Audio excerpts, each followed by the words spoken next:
Hey guys, it's Steve from the Fat Life Project. Welcome back to my channel, and if you've clicked on this, you're most probably planning a trip to Japan soon. And if that is the case, well then here are 9 Japan travel updates you need to know about, some of which have already taken place and some are set to take place in 2026. This video is an update to my Japan travel guides, by the way, and so if you're a subscriber, welcome back and this is your update video. However, if you're new to the channel or if it's your first time going to Japan, I would recommend checking out my Japan first timer guides first, which I'm gonna link in the description box for your reference, before coming back over here to watch this. Right, with that out of the way, let's get into it, shall we?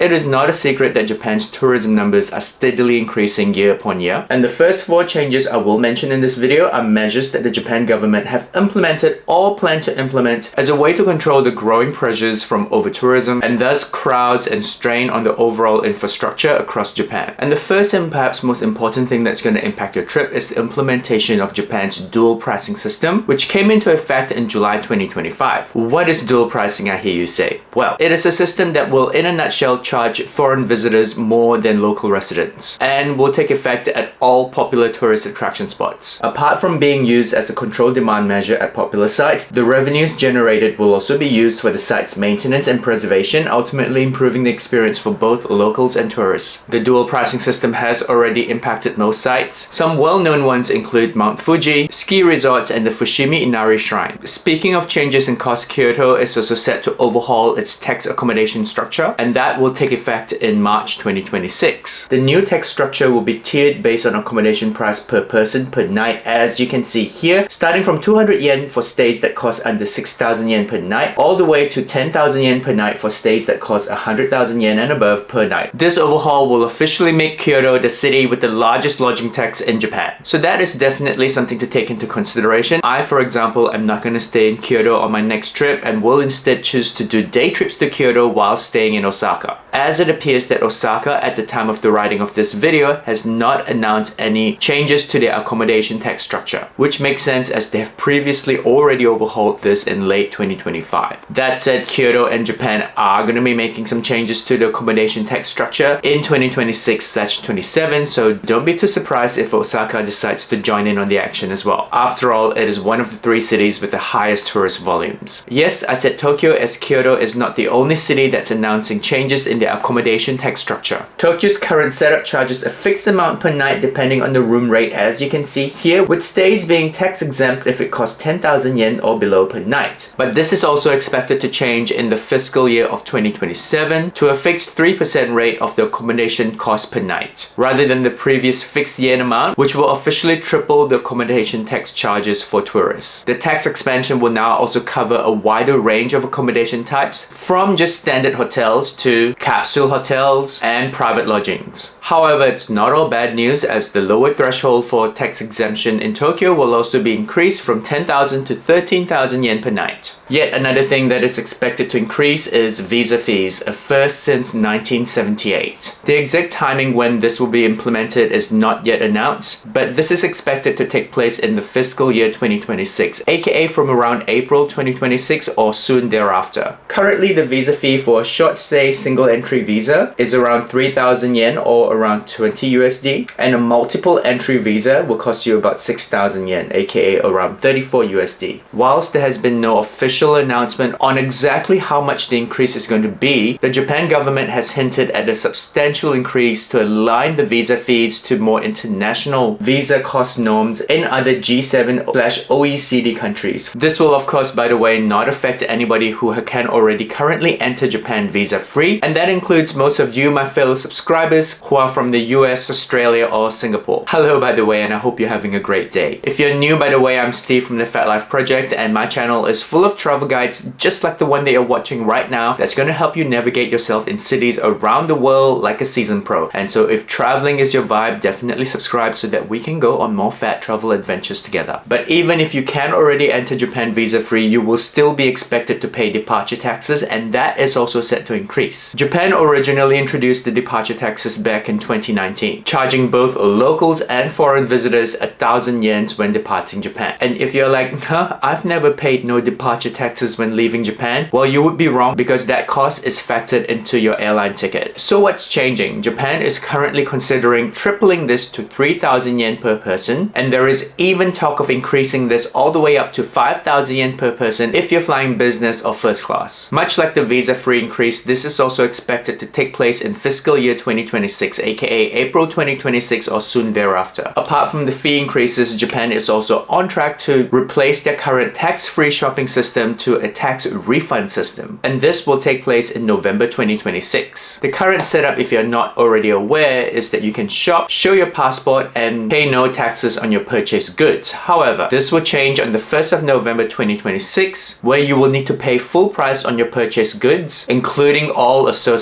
taxes, and then present the purchased goods, your receipt, and your passport at the airport when departing to get your tax refunded. Additionally, the previous classification of general goods, that includes things such as electronics and clothes, versus consumables, aka cosmetics and food, will also be abolished. I know a lot of you guys, including myself, am a little bit frustrated by this move. I mean, come on, another line to queue up for? But sadly, Japan has had to put this in place because some tourists have been buying tax-free goods and trying to resell them to the locals, thus ruining the fun for all of us. But it is what it is. It's not all bad news though, you guys. Pokemon trainers stood up as the world's first full-on Pokemon adventure is coming to Tokyo. The Pokepark Kanto is the world's first permanent outdoor Pokemon park and is opening their doors on the 5th of February 2026 at Yomiuri Land in the lush Tama Hills on the edge of Tokyo, comprising over 2.6 hectares of forest and town areas, split between a magical Pokemon forest and Sedge Town, featuring a full-on Pokemon center, shops, and theme rides. Tickets went on sale on the 21st of November 2025, and it's not first come first serve, by the way, but is rather given out on a lottery-based system that you will need to enter on the official Pokepark website. The applications will run from November the 21st to December the 8th, and the lottery will be drawn for tickets between the 5th of February to the 31st of March 2026. Tickets are also not cheap, from 7,900 yen for a trainer's pass to 14,000 yen for an elite trainer pass. However, if you're a huge Pokemon fan, I definitely recommend heading over to the Pokepark website right now if you're planning a trip to Tokyo, Japan in 2026. Additionally, if you do own a SUICA IC card from Japan, you may be interested to know that their mascot, this little penguin here, is retiring after 25 years in operation. The penguin is expected to officially retire at the end of fiscal 2026 as operator JR East announces upgrades to the SUICA payment system that will include major upgrades such as QR/barcode payments and higher balance limits of up to 300,000 yen. And thus they're going to be replacing this super cute penguin as part of the upgrades and are expected to announce the new mascot by autumn 2026. This not only means the end of an era, but it also means that it is your last chance to grab any SUICA penguin merches, from plushies to keychains to official goods sold at shops such as Train Eye Art and SUICA themed retail corners at major stations. And so visits to these places are definitely something you want to add to your itinerary if you're planning a trip to Tokyo, Japan in early 2026. Speaking of retirement, if taking the Hello Kitty Shinkansen is something that has been on your bucket list, 2026 is the time to act. The adorable Sanrio themed Shinkansen is officially retiring in spring 2026 after 8 years in operation, in part due to the replacement of the 500 series trains, aka the model that the Hello Kitty Shinkansen is built on. And so if you're planning a Japan trip in early 2026, don't wait and book those tickets now before the Hello Kitty Shinkansen goes away forever. Speaking of Shinkansens, you might also be traveling to Japan during peak periods, in which case one thing that I did not mention in my Shinkansen first timer guide, link in description if you want to check that out, is that in this periods the Nozomi on the Tokaido Shinkansen / Sanyo Shinkansen lines